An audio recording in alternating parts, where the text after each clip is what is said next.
So we get things dialed in, you know, like the actual camera view and the viewing of what you're doing and some of the parameters of the weld. I think we're on to something. I mean, it's pretty cool.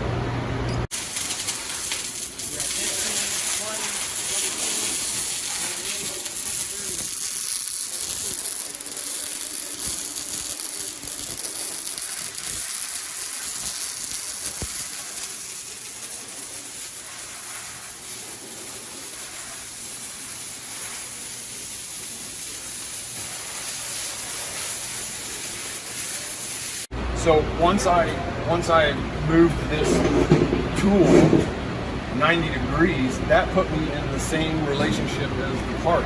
So I knew where I was going. My torch was hitting where I wanted it, and I was going in the direction I was moving the torch.